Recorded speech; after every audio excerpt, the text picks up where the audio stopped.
Hey everybody, there's an election coming up in Edmonton on August 18th, and now this ward that we're sitting in right now is called the Papastew ward, and I'm here with Kirsten Goa, who is running for city council in this ward. Hey Kirsten, Hello, thanks for having me. how are you doing today? I'm good, thank you. So I'll get right to it. The biggest issue that often pervades our ward here happens to be homelessness. What do you think you can do as a city council person to alleviate homelessness in our city? So, the city's made some progress in terms of taking on this responsibility, even though it's been downloaded to the city by the province. So, I think we need to be continuing the initiatives around permanent supportive housing. The city has moved into that space and taken some leadership on that over the last couple of years. So by the end of this year, we're looking at about 900 units being built, but we're also seeing up to 200 folks entering homelessness in Edmonton any given month. And Edmonton's every major city is seeing this, especially in the context of COVID.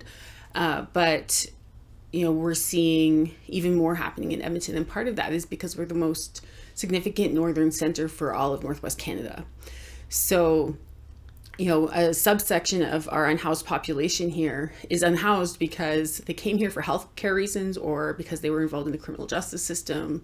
And we used to have Greyhound, and we no longer have a straightforward way for folks to get back home.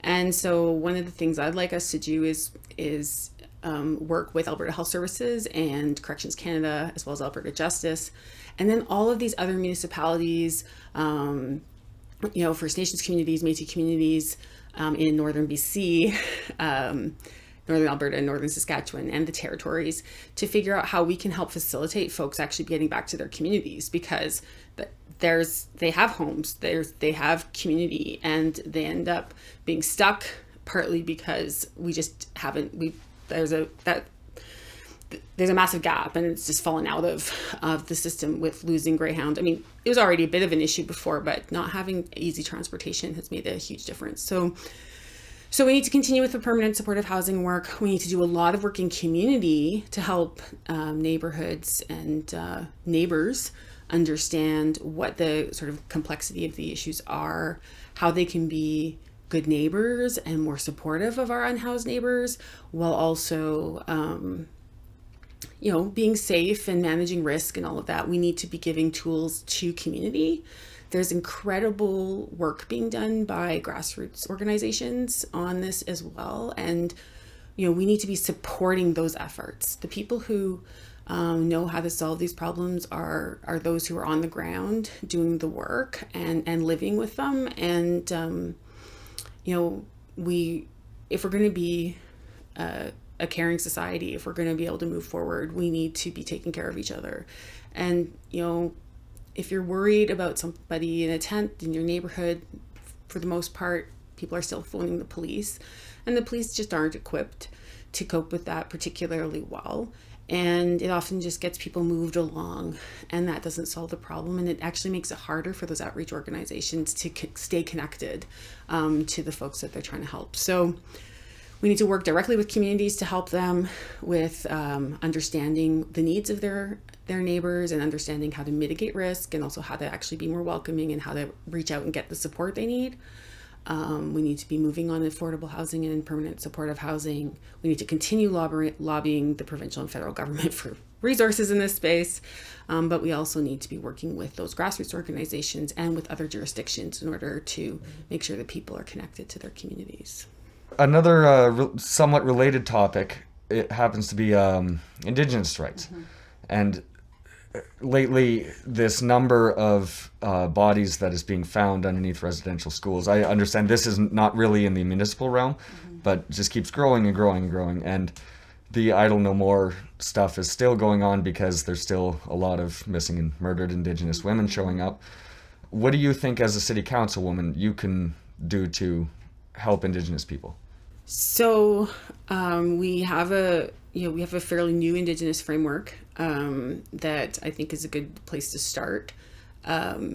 We need to recognize that the diverse Indigenous communities, because there's a number of them, it's not a uniform group, are the experts on their experiences and also have the knowledge and wisdom that we need to be more supportive and actually begin to meet our treaty obligations. There's a set of recommendations in the TRC that do apply to municipalities, and so we need to be moving on all of those quickly. Same with the report on missing and murdered Indigenous women and girls. And it needs to be not just talk. Like, it's really easy for me to say all those things, but it's a whole nother ballgame to actually sit down and make the tough decisions that are needed to actually rectify some of these issues. One of the things I'm excited about in that space is the opportunity for urban Indigenous reserves. They've been, again, still functioning within the Indian Act, and it's still, there's challenges with all of that too, but Winnipeg, Saskatoon, Vancouver, and other jurisdictions have all done a lot of work on that. And it, Papastew especially, this was, the Treaty 6 was signed by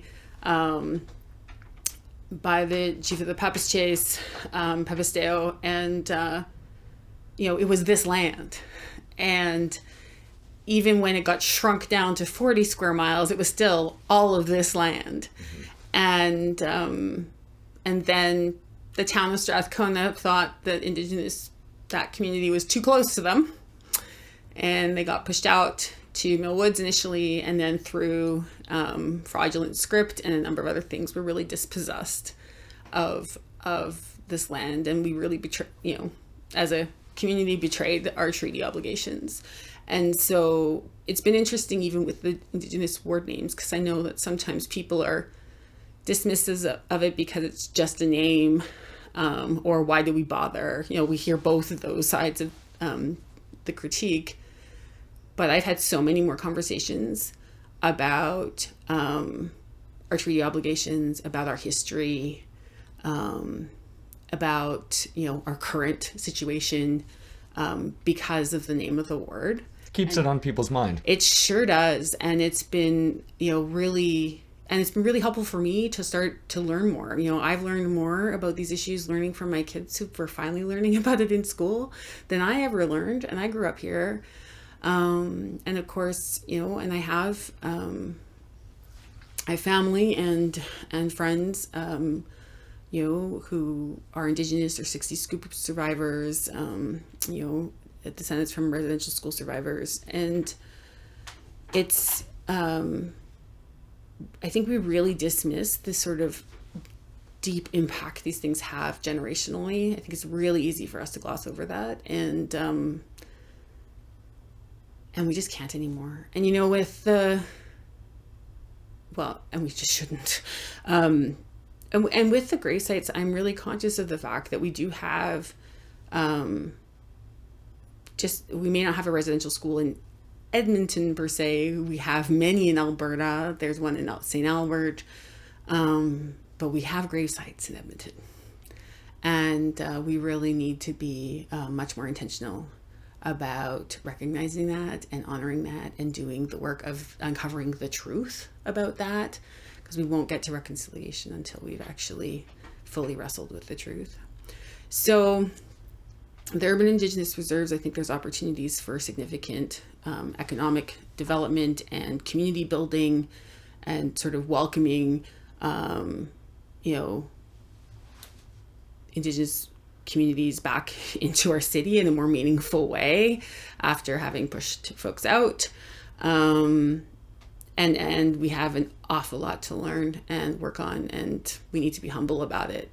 If you were to get voted in on October 18th, regarding Edmonton Transit, mm-hmm. what would be the first change that you would try to make? So I have two things that I want to do with transit. So the new bus network redesign, I know, has mixed reviews.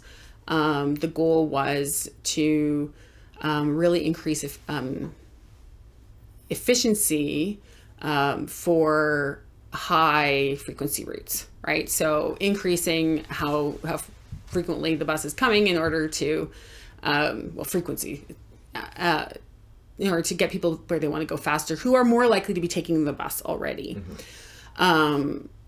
You know, and when I talk with folks about the bus network redesign, I hear grumbling, but I often hear grumbling from folks who actually don't take the bus. And so I do think we need to be looking into the data around like 311 complaints and all of that in terms of like who actually is being left out, who needs to take the bus. And 311 isn't always the best way to figure that out, because the people who call 311 are people who tend to have more resources. And we know that folks who are really stretched in terms of time and energy are far less likely to call and complain to the city about the fact that their bus is either now on demand or only comes every hour, or that sort of thing. They have more pressing issues. Yeah, I was usually dealing with a lot more stuff. So I do think we need to take an equity lens to that. I do have some confidence in Edmonton Transit's ability to do that work. They are readjusting 5 times a year right now to sort of figure out where they need to be tweaking what we've done. We obviously need to be putting more money into it in order to make sure that we have broader service. It was the first time we'd redesigned the bus routes like in a fulsome way in more than a generation, so it was overdue, but is very disruptive for a lot of folks, and I recognize that. So funding needs to be looked at. We are dealing with a tight budget, but this is a place where we should be investing. And the 2 other things that I want to do, one is I'm really interested in the prospect of, with the smart card, with the ARC program, being able to possibly do fare-free transit in sort of that 15-minute district idea. So for 3 stops, something like that. You know, part of what a smart card does is allow you to start thinking about zones. And we used to have a fare-free zone downtown with the LRT. And I think that if we were giving people fare-free within sort of their larger community, so they could take the bus to go get groceries without it costing them $3.50, you know, or on their card, or, you know, for folks who are in limited income or on you know, income support, you know, being able to just take the bus to pick up their check without needing to figure out how to pay for it would be a big difference. And so that's something I'd like to, it probably would start as a pilot or something, but, you know, that's something I would like to move on, because it would encourage folks using transit in the local community, and being able to try it out for those shorter trips if it's something they haven't done before. So a big part of our community here in Papastew is the university, a few blocks away from here. So do you have a message for university students? Yeah, well, the first one is that your voice matters in this. We're building the city for you. My kids are in that age group, and you know, whether it's the climate crisis, the issue of affordable, of market affordable housing, let alone affordable housing, transportation, the cost of schooling, you name it, jobs. My own children are bumping up against all of these issues right now with a relative amount of privilege compared to many, but nonetheless, issues around employment, post-secondary, what your future is going to look like. These are existential feelings, and understandably so for young people. So I want to come to you, and that's, I think, one of the things we do too much of in engagement work or politics in general, is we wait for people to come to us. And it's like someone calls the office and we'll respond to their complaint, or we'll talk to them. But there's going to be there's always a lot of that. But from the get-go, there are a whole number of sectors, demographics, communities that I know we need to reach out directly to. And so spending time on campus, hosting conversations there, not just about we're doing this particular project, but where are you at? What kinds of things are you hearing? What is it that you need to make Edmonton a place that you want to stay after you graduate? We have a massive brain drain going on. I did not leave in the 90s when most of my friends did, but I stayed. and I know I see what's happening there, and I'm, my own children, never thought they would consider leaving. And they never thought they would either. And now there's still a little bit of rumblings about that because things feel really tough. And the only way we're going to be able to make the changes we need to make and have a thriving community that can, continue to welcome, new people and navigate all of these pressures is if we support leadership in young people and listen to them and bring them to the table. Like so many, they're doing, we have young people running this campaign who are doing amazing things, right? Like, it took me a long time to get to the point where I felt confident enough to do this work. But I see a lot of amazing leadership, and it can't be an afterthought. We need those voices at the table, whether it's a university related issue or not. They bring a lot of insight and even experience and expertise. Well, do you have any final message to the voters of Papastew? This election is happening at a time when we're under so much stress, so much pressure, grief, anger. It's hard to get excited about municipal politics at this time. And it's hard to feel like, we're being listened to, like people care. And municipal government is the place where a lot of the most practical things that we deal with every day are decided. But it's also where we work more collaboratively, where we have to understand each other and build different interests. It's where we have to do politics differently. And, I've done municipal organizing work for over a decade. I've worked in many of the communities in Papastew and across the city. I understand the anger and frustration that a lot of folks feel. But I also know that the leadership is there and that we can work together to shape the changes that are coming to our communities.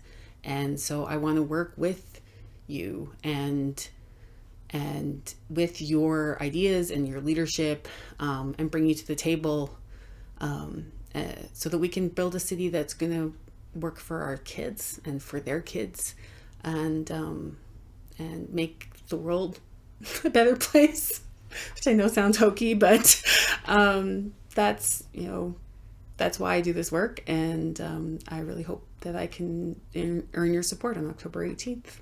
So Kirsten Goa. Cool. Thanks for coming in. Thank you.